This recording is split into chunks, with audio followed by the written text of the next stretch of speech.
Donc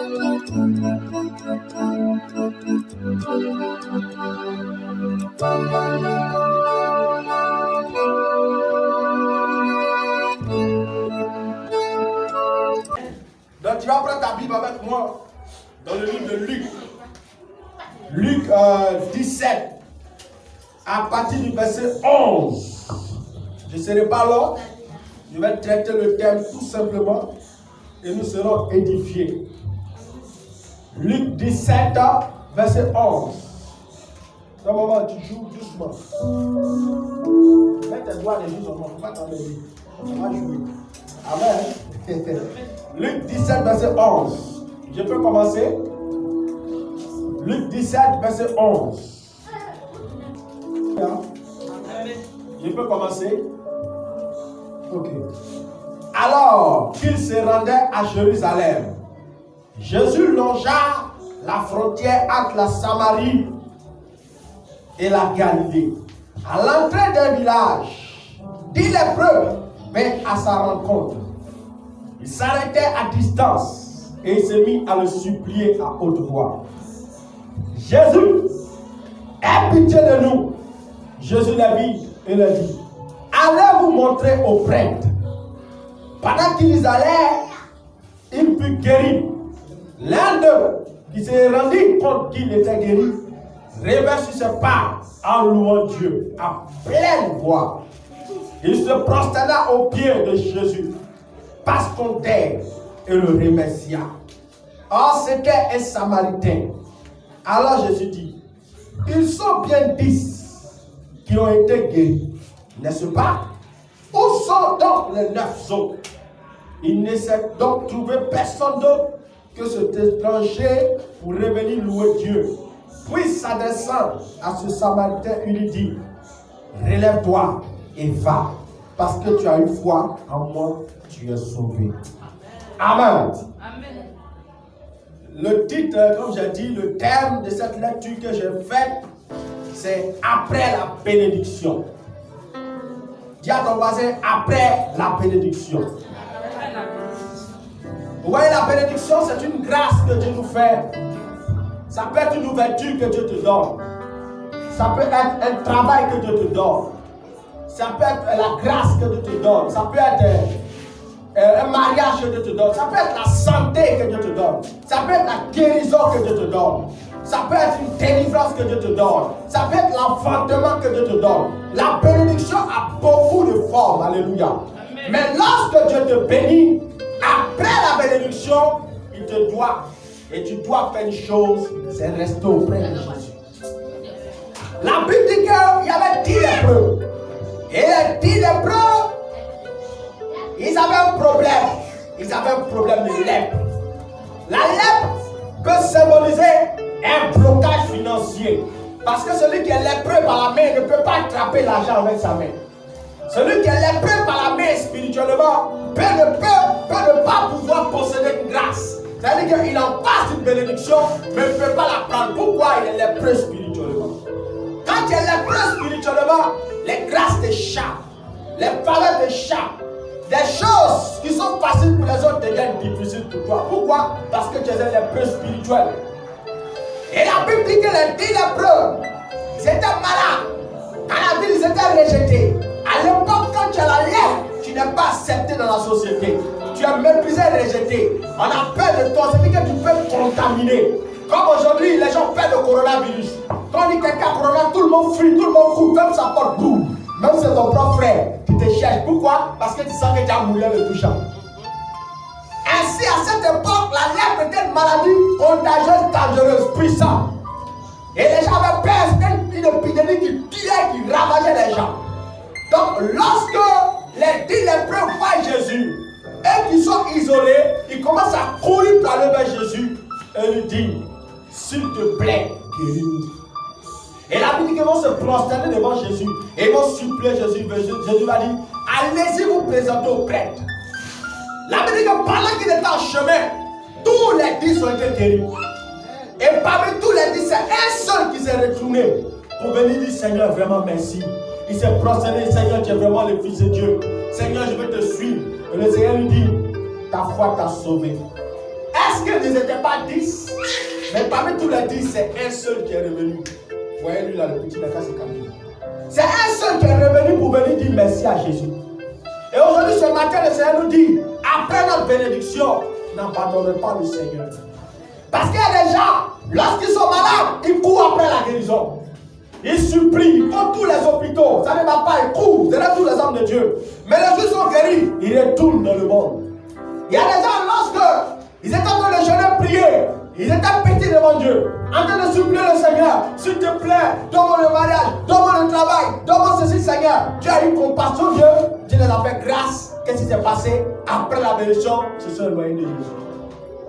Lorsque tu t'éloignes de celui qui t'a donné la grâce, tu te mets toi-même en danger. Parce que tu auras toujours besoin du robinet pour continuer à boire de l'eau. Ce n'est pas parce que le robinet s'est ouvert que tu as bu, que tu m'as dit que tu n'as plus besoin du robinet et tu t'éloignes du robinet. Quand tu auras soif, tu reviendras vers le robinet. C'est pourquoi on doit apprendre à être reconnaissant avec Jésus. Lorsque le Seigneur nous bénit, n'abandonnons pas le Seigneur parce que nous sommes bénis.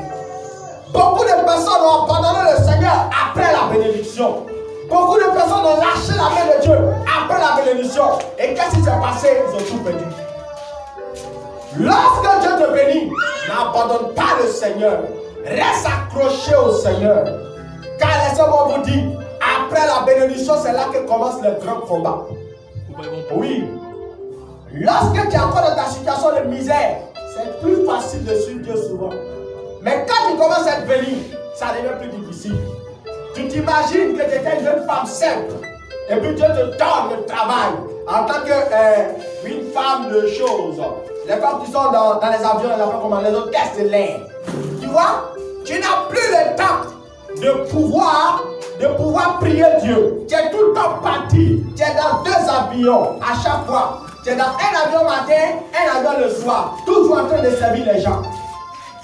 Après la bénédiction, tu dois prendre attention.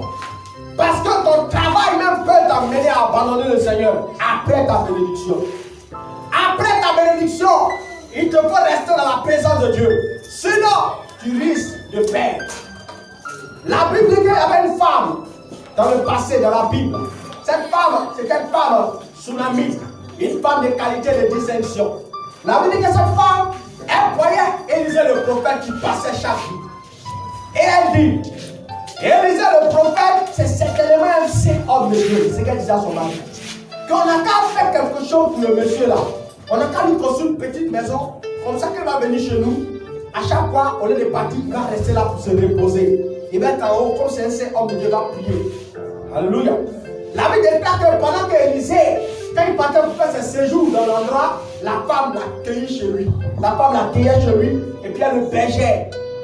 Et puis Élisée dormait en haut, le prophète. Il mangeait, elle était à l'aise. Et Élisée lui dit, ah, ma femme, madame, s'il vous plaît, pourquoi est-ce que vous faites tout ça? Qu'est-ce que vous voulez? Vous voulez que vous mettez en connexion avec le chef de l'État, tout ça? Elle dit non, tout ça, ça va. Elle n'a pas dit le problème qu'elle avait. Maintenant, c'est Géasi qui s'est rappelé, il a dit que depuis on rentre dans la maison, on n'entend pas un cri de bébé. Il n'y a pas d'enfant qui dérange. Tout est calme. Toi, tu ne m'as pas dit, vous êtes vrai qu'elle n'a pas d'enfant. Elle a appelé la famille, elle a dit qu'il n'a pas d'enfant. L'année prochaine, tu auras un enfant. Et puis la famille dit, s'il te plaît, il ne faut pas me blaguer, homme de Dieu. Pardon. Toi aussi, elle me plaît même dans mon coin comme ça. Il ne faut pas me faire espérer qu'il y a un enfant ou je suis là ici stérile et accepter ma situation. Il dit non. L'année prochaine, tu auras un enfant. À cause des actions que tu fais. La Bible dit que l'année qui a suivi, la femme a eu un enfant. Et après avoir eu cette bénédiction, cette femme ne s'est pas éloignée d'Élisée et le prophète. Elle est restée accrochée à lui. On ne sait pas ce qui s'est passé un jour. Il dit l'enfant s'amusait pour commencer à commencer à avoir mal à la tête. Il dit maman, j'ai mal à la tête. Papa, j'ai mal à la tête. Papa, j'ai mal à la tête. Il dit, son papa lui dit, va voir ta maman. L'enfant allait mourir dans la main de sa maman. Ah oui, l'enfant est mort dans la main de sa maman. Et elle a déposé l'enfant là où l'homme de Dieu prie tout le temps. Là où l'homme de Dieu dort tout le temps. Et puis elle est sortie. Son mari demande, il y a quoi? Il dit non, il n'y a rien. Que je viens. Il m'a voir l'homme de Dieu. Il dit, mais c'est pas le sabbat. Il a dit dimanche. À l'instant, c'était samedi. C'est pas le jour du sabbat. Mais pourquoi est-ce que tu te vas voir l'homme de Dieu? Laisse-moi parler de Dieu. Il dit non, il n'y a rien, mais viens. Puis à coup, elle va rencontrer l'homme de Dieu. Et puis elle dit à l'homme de Dieu, et ta mère dit, ne va pas me blaguer. Il n'avait pas l'enfant. Il était stérile, il accepté. Tu as fait, il a aimé l'enfant, il est venu au monde. Maintenant, le voici, il est mort. Il t'avait dit de ne pas me blaguer. Il dit, ok, ne t'inquiète pas. Il s'est retourné. Il allait prier pour l'enfant. L'enfant a ressuscité. Amen. Pour dire quoi? Lorsque tu as été quelque part, que dans cet endroit, Dieu a fait que tu as eu une grâce, ne te loigne pas de ce lieu.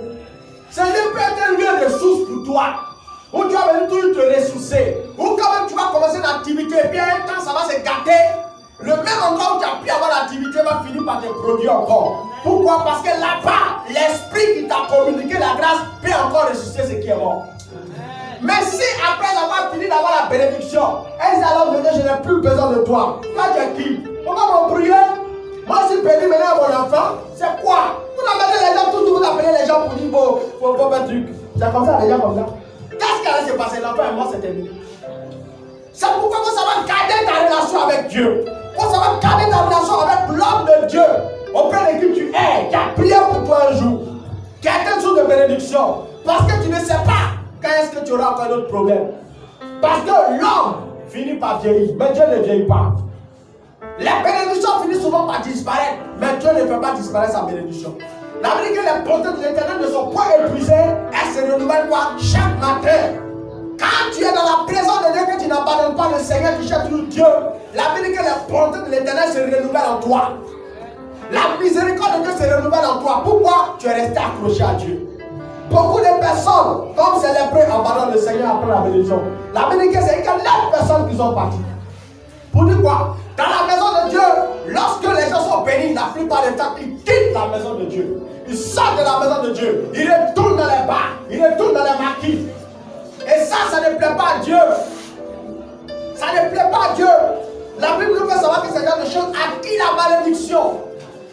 Oui. Apprenons à être fidèles au Seigneur lorsque Dieu nous bénit. Apprenons à rester devant lui. Vous savez, lorsque vous êtes bénis par le Seigneur, c'est un temps où Dieu, c'est un temps où quand vous allez rentrer dedans, vous allez connaître aussi beaucoup d'attaques. Parce que par exemple, toi, dans votre famille, ce n'était pas prévu que vous vous mariez. Quand tu sors du célibat pour rentrer dedans, tu as fait une loi. Tu as fait une loi spirituelle. Qu'est-ce que l'ennemi a fait? Il va t'attaquer. Puisque je n'ai pas pu te mettre dans le célibat, que tu es rentré dans le mariage, je t'ai envoyé dans le divorce. Je dois t'envoyer dans le divorce.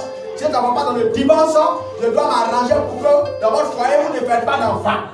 Si ce n'est pas ça, je dois m'arranger pour que vous ayez des problèmes financiers. Si ce n'est pas ça, je dois m'arranger pour que vous soyez malade. Le diable ne va pas s'arrêter. C'est pourquoi lorsque tu finis d'être béni, n'abandonne pas la main de Dieu. Pourquoi? Parce que le diable te guette. La Bible dit dans l'Apocalypse 12, verset 12, que Satan est descendu vers la terre, animé d'une grande colère. Pour dire quoi? Satan a toujours cherché à détruire la vie de l'homme. Et lorsque tu commences à te séparer du Seigneur, après la bénédiction, tu vas vivre la galère. Tu vas vivre la galère. Frère, après la bénédiction, c'est une nouvelle vie. Après le travail, c'est une nouvelle vie. Même si ton travail te prend beaucoup de temps, n'abandonne pas le Seigneur, reste accroché. Même si le mariage dans lequel tu rentres est une bénédiction, n'abandonne pas le Seigneur après le mariage. Sinon tu risques de te retrouver avec des problèmes. La Bible nous parle de Ruth. La Bible dit que Naomi et Ruth. Naomi avait son mari. Elle était dans la présence de Dieu à Bethléem. Bethléem veut dire maison de paix.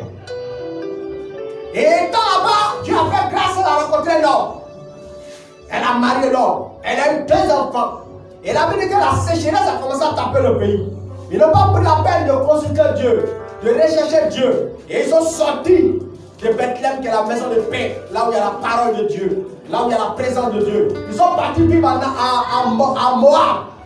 À Moab, c'est un pays de péché, c'est un pays d'idolâtrie. C'est un pays où il y a le fétichisme, où on entend les Baals, les Astartés, toutes les divinités démoniaques. Et la Bible nous dit qu'ils vont rester là-bas. Au lieu de sortir tôt, ils sont restés là-bas pendant 10 ans. Donc c'est le serment des gens lorsqu'ils sont bénis. Ils sortent de la présence de Dieu et ils restent là-bas pendant longtemps. Au lieu de revenir dans la présence de Dieu. Et la Bible dit qu'au au bout de ces 10 ans, elle va perdre son mari. Elle va perdre ses 2 enfants. Elle va se retrouver en rien de temps veuve. Et à la fois, vraiment 0-0. Si tu perds tes enfants, quand tu perds encore ton mari, tu as tout perdu dans la vie. Mais qu'est-ce qui a provoqué ça? Elle s'est trop éloignée de Dieu pendant longtemps. 10 ans, loin de la face de Dieu. Quand tu es béni, ne t'éloigne pas de Dieu. Et la Bible déclare que à cette époque, les 2 enfants étaient quoi? Mariés. C'est 2 enfants qu'elle a perdus. Et lorsqu'ils vont se marier, et aussi ils vont mourir. Et quand ils meurent, les femmes aussi deviennent quoi? Veuves. Quand tu es dans le Seigneur, que Dieu te fait grâce. N'oublie pas celui qui t'a béni, Dieu. Et ne t'éloigne pas de lui.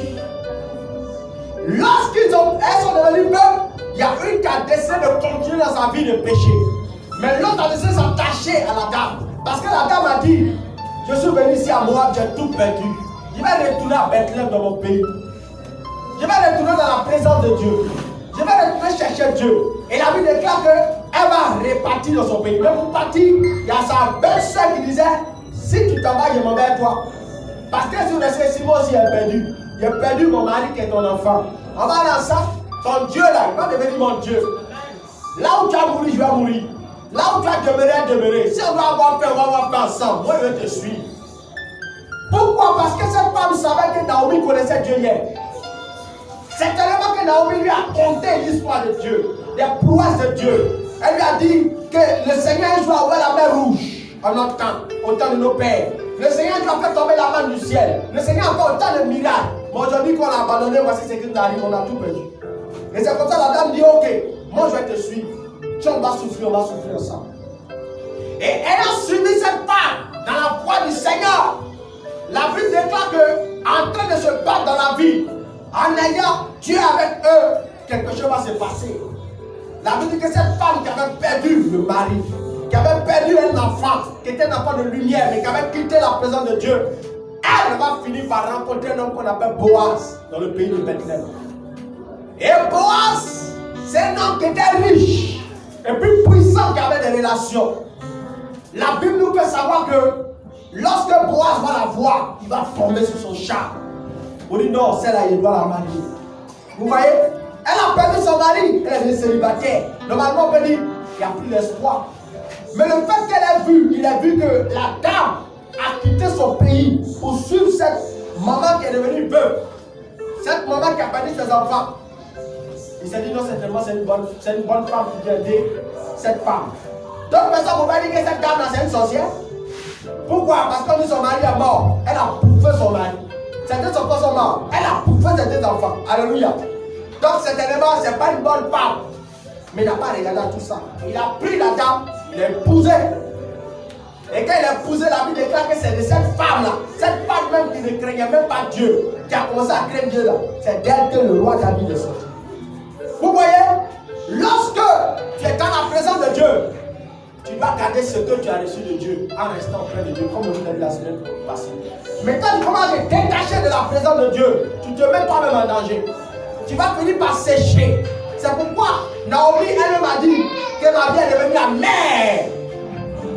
Ma vie est devenue amère. Si tu ne veux pas que ta vie devienne amère, n'abandonne pas le Seigneur lorsqu'il te visite. Si tu ne veux pas que ta vie devienne amère, n'abandonne pas le Seigneur lorsqu'il te donne une bénédiction. Si tu ne veux pas que ta vie devienne amère, n'abandonne pas le Seigneur. Reste accroché au Seigneur. Reste attaché au Seigneur. Reste dans la présence de Dieu pour ne pas que ta vie devienne amère. Alléluia. Tant que tu es dans la présence de Dieu, tu vivras les choses. Parce que dans la présence de Dieu, il y a la délivrance, il y a la liberté. Ce matin, par exemple, il y a comme ça, disait une soeur, que ça ne sert à rien de jeûner et de prier si tu n'as pas la foi en Jésus-Christ. Oui. Le jeûne, en vérité, c'est pas un fétiche contre Jésus. La prière, c'est pas un fétiche contre Jésus. Les pleurs ne sont pas un fétiche contre Jésus. Mais la seule chose qui peut te garantir quelque chose, c'est quand tu vis dans la foi. La foi, c'est rester auprès de Jésus. La foi, c'est demeurer en Jésus. La foi, c'est vivre en Jésus. La foi, c'est continuer à croire en Jésus. Mais quand Tu viens prier dans le but d'obtenir une chose. Sans manifester la foi de Jésus, ce n'est pas ce que tu reçois. C'est pourquoi, mes amis, nous devons craindre le Seigneur. On doit marcher dans le Seigneur. Toutes les fois où un enfant de Dieu abandonne le Seigneur, il y a un problème qui arrive. C'est pourquoi un enfant de Dieu, surtout pour les hommes mariés et les femmes mariées, ils doivent toujours éviter de sortir de la présence de leur femme. La Bible dit que le roi David, il s'est marié avec sa femme tranquille, et puis un bon matin, il a pété un plomb. La Bible dit qu'il n'est pas allé en guerre. Et comme il n'est pas allé en guerre, qu'est-ce qui se passe?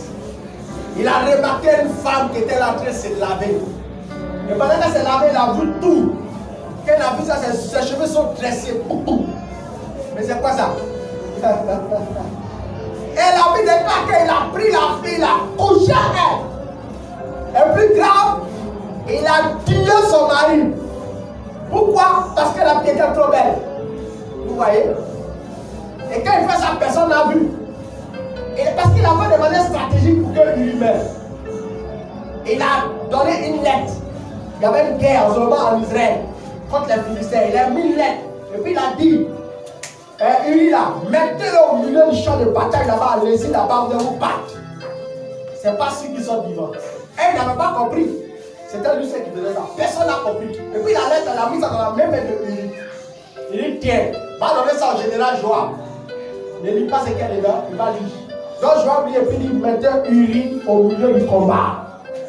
Et puis on met Uri là-bas pour qu'il y a ses pas de cœur là-bas. Dieu seul savait ce qui s'est passé. Pourquoi? Parce qu'il a couché la femme adultère, elle a commis l'adultère, il a enceinté la fille. À l'état, il n'y a pas d'avortement comme je l'ai dit. Si on allait chercher peut-être à faire avortement. Il n'y a pas d'avortement, là quand tu enceinte, tu as accouché. Donc pour cacher ça, il avait tué le monsieur. Mais Dieu savait, Dieu n'a pas parlé. Et puis Dieu maintenant se révèle au prophète Nathan. Et puis le prophète Nathan vient vers lui, il dit, il dit, roi David, il dit lui. Il dit, il y avait un monsieur dans la ville, il devait recevoir des gens. Un homme très riche. Mais le monsieur riche là, il a décidé pour recevoir les gens d'aller prendre la brebis, la seule brebis que le pauvre monsieur qui était là-bas entretenait bien. Et il a tué ça pour donner ça à ses invités. David dit, qu'il bénisse ce monsieur, le mauvais. On va le tuer lui là. C'est un homme méchant. David lui a déjà donné la sanction. Automatiquement le prophète Nathan lui dit, cet homme c'est toi. Il dit comment? Il dit, l'Éternel a vu ce que tu as fait. Tu as pris la femme du pauvre Uri, tu l'as tué. Tu as tué Uri et puis tu as pris sa femme. Dieu est fâché contre toi. À cause de ce que tu as fait, ta maison là, il y aura tous les problèmes. C'est depuis ce jour que le royaume de David est devenu problème. Bien que la Bible dit qu'il était l'homme selon le cœur de Dieu. C'est pas parce que tu es la femme selon le cœur de Dieu que tu permet de faire des choses. C'est pas parce que tu es l'homme selon le cœur de Dieu aussi que tu te permets de faire des choses. Si tu t'amuses à tromper ton mari, le malheur rentre. Ton mari se trompe avec dans la publicité, le malheur rentre. Pourquoi? Parce que la Bible déclare que celui qui commet l'adultère doit être puni de mort. Frère, c'est pourquoi je le dis, je le répète toujours, on ne va jamais arrêter de le dire. Marions-nous dans le Seigneur. Marions-vous dans le Seigneur. Le mariage avec un païen, ce n'est pas biblique. Pourquoi? Parce que le diable va commencer à te frapper en passant où? Par le mari. Dès qu'il commence à sortir pour aller coucher les femmes, ton foyer est en danger. Ah oui, l'esprit de sorcellerie rentre, l'esprit de mort rentre. Même si toi-même tu es sanctifié, tu pries, tu as senti les coups. Pourquoi? Parce que lui-même ouvre la porte dans sa vie pour bloquer ses finances. Le diable va l'attaquer sur le plan financier. Le grand roi David, l'homme selon le cœur de Dieu, qui a touché le cœur de Dieu, la Bible déclare qu'il y a eu maintenant les cesses dans son foyer. Ses enfants commencent à coucher en eux. Oui, c'est l'homme qui a raté son foyer. Dans la Bible, c'est l'homme qui a raté le plus son foyer, c'est David. Mais il a un grand nom devant Dieu. Pourquoi? Il avait un grand cœur devant Dieu. Mais le péché qu'il a commis a fait que son propre fils qu'il a mis au monde a cherché à le tuer. Il a fait rébellion contre lui, il veut un roi à sa place. Il ne peut pas attendre qu'il va mourir, mais il veut le tuer. C'est dit à quoi? Quand tu ouvres la porte de péché, quand tu es dans le mariage, que tu dis le publicité, ah oui, les mêmes esprits qui t'ont combattu hier vont combattre tes combats. Ça peut engendrer la mort dans ta propre vie. Je connais un pasteur qui s'est conversé il n'y a même pas longtemps. Il m'a appelé. Mon frère, viens me voir. Je vais causer avec toi. Il dit vraiment, j'ai un frère dans le Seigneur. Je ne dois pas le faire, mais le Seigneur m'a convaincu qu'il doit t'appeler. C'est un homme de Dieu. Il aime beaucoup la délivrance, les miracles, la guérison. Mais il dit, c'est pas ce qu'il a pris. Chaque jour, il partait voyer dans un coin. Un bon coin, en train de manger là-bas chaque fois. Et puis dans ça, il y a la fille à chaque fois qui vient le servir. La fille qui vient le servir. Et on va savoir que la personne a regardé d'une manière. Il dit, bon, il ne sait pas ce qu'il m'arrive. Il regardait la fille. Et puis j'ai commencé à avoir des pensées. On a commencé à causer de rien et tout. Et puis un bon matin, boum, ça arrive. Ah! C'est arrivé! Tu as vu ce qu'il fait mal? Il dit que la vie de paix, c'est comme si ce qu'il avait développé tout ce temps-là l'a quitté. C'est ça son ouvert au coup. Mais c'est quoi il a fait comme ça, longtemps? Vous savez pourquoi il m'a appelé? Quand il a appelé ses professeurs, il dit, il faut prier pour moi. Moi, j'étais choqué. Il dit, mais toi qui es un homme de trucs. Il dit, mon frère, je ne sais pas ce qu'il m'a dit. Frère, maladie l'a bombardé. Bombardé même. Il est couché que je supplie Dieu. Il appelle tous les hommes de Dieu qu'il connaît. Et il ne peut pas les expliquer. Mais il prie pour moi. Pour que puisse guérir. Il est couché KO. C'est dû à quoi? Le péché. Il y a des choses qu'on doit éviter. Quand Dieu te bénit, comment tu te comportes? Comme l'a dit lépreux, ou bien le seul lépreux qui est venu. Conserve ta bénédiction dans la présence de Dieu. Sinon la mort va t'accompagner. Ah oui, quand le salaire du péché, c'est la mort.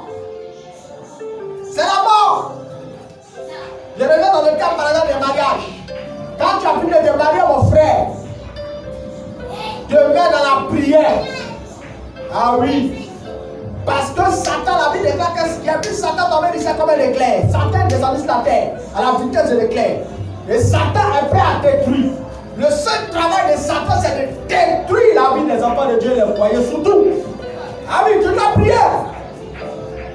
Tu dois demeurer dans la prière, dans le jeûne. Parce que le diable peut utiliser ton mari comme toi, mais va devenir un problème pour toi. On a vu Maïmouna Hélène ici. Son mari était un gros problème dans sa vie. Elle a souffert pendant des années. Est-ce que tu pourras tenir ça? Frères et sœurs, après la bénédiction, ce n'est pas la fin. Après la bénédiction, ça commence maintenant le combat. Oui, après la bénédiction, c'est le combat. Tu dois bosser dans la prière. Tu dois bosser dans la présence de Dieu. Le diable attaque le foyer. Où tu ne comprends pas, tu vois le pasteur et puis sa femme, ils se battent dans la maison. L'homme qui prêche la parole, et puis sa femme qui est intercesseur, qui est chante, qui est prophétesse, tout. Mais ça, dans la maison, tu ne comprends pas. Le diable attaque le foyer. Le diable attaque la bénédiction. Parce que le diable, pour combattre, il doit vous diviser. Qu'est-ce que tu dois faire? La Bible dit, pour celles qui sont mariées, que les femmes, elles doivent gagner leur mari par leur soumission, leur caractère, leur comportement. Quand tu as fini de te marier, là tu vas connaître maintenant l'homme de ta vie que tu as marié. Tant que tu ne vis pas un homme, tu ne le connais pas. Ah oui. Tant que tu n'es pas encore marié un homme, tu ne le connais pas. C'est là que tout va sortir. Quand une soeur n'est pas encore mariée à un homme, qu'est-ce qu'elle fait? Elle cache son côté. Quand l'homme aussi n'est pas encore marié à une soeur, il cache son côté qui est mauvais. Quand il vient de voir chaque jour, vous voyez quelques minutes, il sent bon, il est toujours bien brossé, il porte toujours sa veste, sa cravate, vous causez, c'est chic, vous voyez au restaurant, vous parlez de tout et de rien quoi. Maintenant quand vous partez vivre ensemble, c'est autre chose. C'est là que tu vois que, mais c'est quoi ça? C'est comme ça là. Tu vois les caractères qui sortent. Mais en ce moment-là, tu dois travailler dans la prière, dans la patience, dans l'amour et dans la soumission. Toi, c'est ton rôle en tant que femme. Tu veux, tu ne peux pas ce que tu dois faire. Soumission, obéissance, amour. Mais là, si tu découvres dans ça que ton mari, il cherche des femmes, tu vas faire quoi?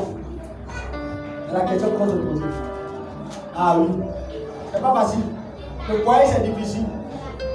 Donc, ce qu'elle peut te dire, toi qui es dans le foyer, ou qui es dans le foyer, il faut préparer ton cœur. Il faut préparer ton cœur à tout. Mais il faut préparer ton foyer dans la prière. Dans la prière. Dans la patience. Et puis, quand tu es marié, on ne parle pas beaucoup. Ah oui, on ne parle pas beaucoup, on garde des secrets. On garde des secrets. Il y a des choses que ma femme ne va jamais te dire. Oui, même si elle t'aime beaucoup. Il y a des choses que ma femme me fait, il ne va jamais te dire. Parce que, pas parce qu'elle t'aime beaucoup. Donc, quand tu es dans ton foyer, tu dois apprendre à conserver ta bouche fermée. On ne peut pas parler du papa. Voici ce qu'il a fait. Maman, voici ce qu'il a fait. Jamais. On n'implique pas les parents dans le foyer. Il faut qu'elle revienne dessus. On n'implique pas ton père et ta mère dans le foyer. Tout se gère à deux. On n'implique pas le témoin dans le foyer. Même si tu les as pris, apprenez d'abord à causer.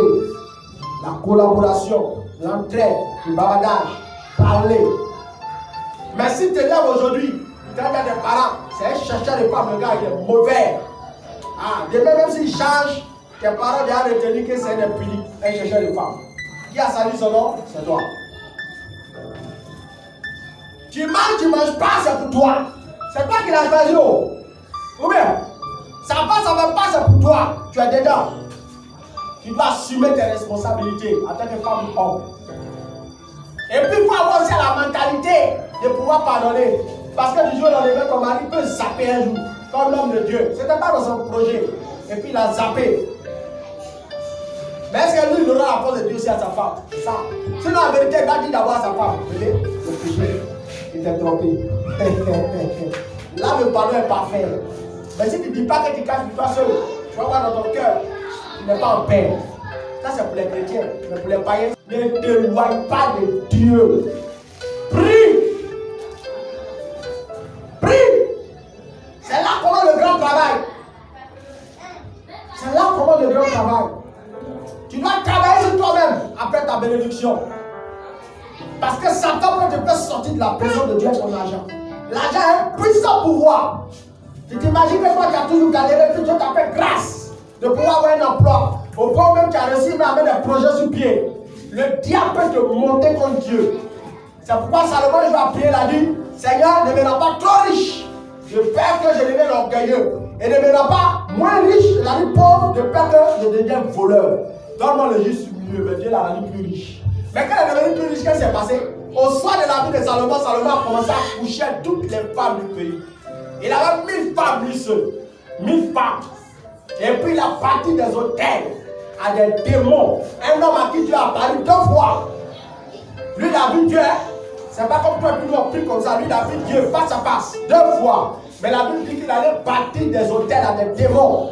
Et il a adoré même le Dieu Moloch. Moloch, là, c'était une divinité. Pour l'adorer, là, c'est les sacrifices humains. Oh oui. Ce qui veut dire que Salomon a permis que les gens soient brûlés en l'honneur de Moloch. Qu'est-ce qu'il a fait ça? La richesse l'a rendu fou. Frère, après la bénédiction, c'est là que tu es tenté. Tu es tenté de tout. Ah oui, par exemple, les hommes mariés, c'est là qu'il y a sa femme, il sent qu'elle est plus trop jolie. Elle a peine encore la grossir un peu. Au lieu de continuer à aimer sa femme, on va lui dire faire un peu de sport. Qu'est-ce qu'il fait? Il va aller chercher la femme mince qu'il a mariée au commencement, mais qu'il n'a plus sa femme. Il a pris sa femme mince. Comme sa femme a grossi dans le foyer, il s'en chercher maintenant les femmes minces. C'est dangereux. Et quand ça se passe, le foyer sera ouvert au démon. C'est pourquoi quand tu vas dans le foyer, tu dois beaucoup prier. Tu dois jeûner, prier. Tu dois avoir un temps de consécration pour Dieu. Si tu passes en train de manger pour tout, tu vas voir, le diable va t'allumer bon matin. Oui, après le foyer, après le mariage, quand ça se passe, le diable attaque les problèmes d'enfantement. On met les problèmes d'enfantement devant toi. Si tu n'es pas capable de prier, tu vas rester bloqué là. Satan ne veut pas nous rendre heureux. Quand tu vas à un niveau, là, tu vas à un autre niveau d'attaque. Prions, mes frères. Qu'est-ce que tu as déjà eu dans ta vie? Ce que tu as eu là, ce n'est pas la fin. Il y a plus que ça. Mais si tu éloignes de celui qui t'a donné, c'est fini. Après ta bénédiction, reste devant Dieu. Il y a des gens qui pensent que quand ils ont fini d'être bénis, c'est terminé. Non.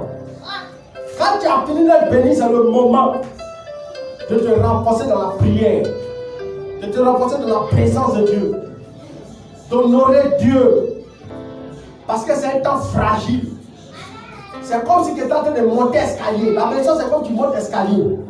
Au fur et à mesure que tu bénis, tu montes escalier à un niveau de ta vie. Et quand tu commences à t'éloigner de Dieu, qu'est-ce qui se passe? Tu redescends. Tu redescends. C'est comme quelqu'un, il y a des gens, mais là, je suis tellement fatal qui quitte au deuxième étage, il tombe. La Bible dit, par exemple, Eutychus, il y a un homme dans la Bible, on l'appelle Eutychus. Le grand Paul est en train de prêcher, il est en train de l'enseigner parce qu'il doit partir. Et pendant qu'il les enseigne, la Bible dit qu'il allait s'asseoir où? À la fenêtre. Il est assis à la fenêtre, il écoute le message. Quand tu es à la fenêtre, à la fois tes oreilles écoutent dehors, et puis à la fois tes oreilles écoutent dedans. Donc c'est un gars qui était distrait. Bon, s'il ne vient pas à l'église, on dit que non, il ne vient pas à l'église. Donc il est venu à l'église quand même. Et pendant qu'il est à l'église, il n'est pas à l'église, son esprit est dehors. Et la Bible dit qu'il est quitté au troisième étage, il est tombé de mort. En pleine prédication, il tombe, il meurt. Ça dit à quoi? Il n'était pas là. Il n'était pas là. Il a dit on prêche, mais il n'est pas là. Son main il a pris, il est tombé, il est mort. Donc vous qui avez dormi à l'église là, vous tombez dans la mort comme ça. Il est tombé, il est mort. La Bible déclare que c'est Paul qui allait le ressusciter. Et puis ça a été un sujet de consolation. N'abandonnez pas le Seigneur, ne soyez pas distrait après la bénédiction. Restez accrochés à Jésus. Parce que Satan travaille. Ça, n'enlève pas ça dans votre tête. Je le dis souvent ici, que c'est après notre mort qu'on sera tranquille. Parce que le combat spirituel, c'est jusqu'au jour de ta mort. Ah oui, parce que Satan ne s'arrêtera jamais. Quand tu as réussi à le tripler en ayant l'argent, il attaque l'autre côté. S'il n'arrive pas à attaquer, il va attaquer les finances là-même. Les projets que tu fais. La Bible nous dit que Job avait vu ça. Job était béni, il a été attaqué, il a été vaincu. Tu as permis ça. Certainement qu'il y avait des choses que Dieu lui reprochait certainement. Donc, soyons dans la présence de Jésus. Restons au pied du maître. Regardez le soleil. Vous voyez comment le soleil brille? Lorsque le soleil se met à briller, tu t'imagines que tu es en train de te lever pour aller vers le soleil. Plus tu montes, tu vois les rayons du soleil commencent à te taper. On est sur la terre derrière, il y a la chaleur du soleil qui nous frappe. Mais plus tu montes, tu vois la chaleur augmente. La chaleur augmente. La chaleur augmente. Et plus tu rentres dans le soleil, tu vas devenir comme le soleil. Tu vas brûler le soleil. Et quand l'homme se connecte à Dieu, il commence à chercher Dieu constamment. Plus il se rapproche de Dieu, plus la lumière qui est en lui grossit. Plus la lumière qui est en lui grandit. Plus la lumière qui est en lui grandit. Plus tu te rapproches, plus ça grandit. Et quand tu t'éloignes, plus tu deviens ténébreux. Maintenant, celui qui se rapproche plus du soleil, s'il ressent le soleil, il va commencer à vivre les miracles qui sont dans le soleil. Et quand un homme commence à se rapprocher de Jésus, plus il se rapproche de Jésus, plus ce qui est en Jésus vient sur lui. Tu dois continuer à te rapprocher de Jésus. Continue à rester demeurant dans la présence de Dieu. Continue à chercher Dieu, même si ta vie est bizarre. Après ta bénédiction, ne quitte pas la présence de Dieu. Parce qu'après cela, commence une nouvelle vie. Hier, tu ne travaillais pas. Aujourd'hui, tu as un travail. C'est une nouvelle vie qui commence. Avec de nouveaux défis, avec de nouveaux combats. Hier, tu étais célibataire, tu es marié aujourd'hui. C'est une nouvelle vie qui commence avec de nouveaux défis, avec de nouveaux combats. Hier, tu n'as pas d'enfant. C'est un nouveau défi qui commence. Les pas d'enfant, vous connaissez. Quand tu mets un enfant au monde, comme des fois c'est difficile. Surtout quand tu n'as pas de parents. Tu dois laver le bébé, tu dois laver les assiettes, tu dois préparer. Si la personne t'aide, tu as un problème. C'est un nouveau défi. En elle-même, la bénédiction même est cachée d'un problème. Dans chaque bénédiction, même, il y a un problème caché dedans. Ah oui, pour maintenir sa position dans la bénédiction en restant près de Dieu, c'est difficile, hein? C'est difficile. La Bible nous dit par exemple que Daniel, c'était un homme qui était devenu ministre, mais bien 3 fois par jour. Étant ministre, il prie 3 fois. C'est une dimension, hein? Parce qu'il connaissait la source et l'origine de sa gloire. C'était quoi? Dans la présence de Dieu. Il savait que s'il arrêtait d'être dans la présence de Dieu, il aurait des problèmes. Parce qu'en son temps, par exemple, il y avait des féticheurs, des astrologues, plein de démons autour de lui. Donc nous sommes dans un monde mystique où tu dois demeurer devant Jésus. Quels que soient les problèmes. Parce que tu peux être sujet d'attaque des démons. La sorcellerie poursuit. La sorcellerie existe. Et la sorcellerie sorcellerie ne va jamais arrêter d'exister. Ah oui. Parce que nous sommes dans un monde où il y a les ténèbres et la lumière. Il y a les ténèbres et la lumière. La sorcellerie, c'est un bras de Satan. La sorcellerie, c'est le bras droit de Satan. La sorcellerie, c'est un moyen d'attaque du diable. Et que tu ne veux pas, de ta famille, il y aura toujours un sorcier. Donc, si tu t'amuses à commencer à te bénir et puis te éloigner de Jésus, tu es mort. Tu dois continuer à garder ta vie pure devant Dieu. De peur que tu aies des problèmes. De peur que tu aies des soucis. Comment un si puissant homme de Dieu peut chuter? Et lorsqu'il chute, il tombe malade. Il est au point de vouloir mourir. Ça veut dire que tout enfant de Dieu qui se loigne de Dieu peut rentrer dans la mort. Il y a un verset par exemple dans la Bible en Ézéchiel qui dit: si mon juste se loigne de moi après avoir pratiqué la justice, moi-même Dieu, il va creuser le trou qui tombe dedans. Ça en Ézéchiel 3. Il dit que si le juste qui pratique la justice se loigne de lui, il commence à commettre le péché après avoir fini d'être béni, lui Dieu, il permettra qu'il tombe dans un trou. Et puis les gens disaient, mais pourquoi est-ce que les voix de Dieu sont méchantes, ne sont pas bonnes? Pourquoi est-ce que le Seigneur se comporte comme ça? Dieu est injuste. Il dit non, Dieu n'est pas injuste. Que c'est comme ça Dieu opère. Que si le péché se répand, Dieu le reprend. Mais si le juste abandonne le Seigneur parce que c'est parce qu'il a trop fait des œuvres de justice, Dieu aussi va l'abandonner. Parce qu'avec Dieu, là, c'est la constance jusqu'à la fin. Est-ce que tu es constant? Tu dois être constant dans ta vie de prière, constant dans la sainteté, constant dans la présence de Dieu, constant devant Dieu. Tu ne dois pas lâcher le Seigneur après une bénédiction. Oui. Quand un enfant vient de finir de se marier, frère, c'est maintenant la vie a commencé. C'était dit comme béton.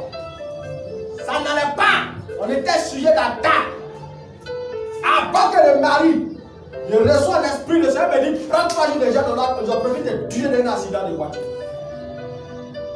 Et dès que vit la lune devient nette, je prends 3 jours de jeûne pour pouvoir désamorcer ça. Il y avait un ami à cette époque. Cet ami-là, il est monté dans la voiture là.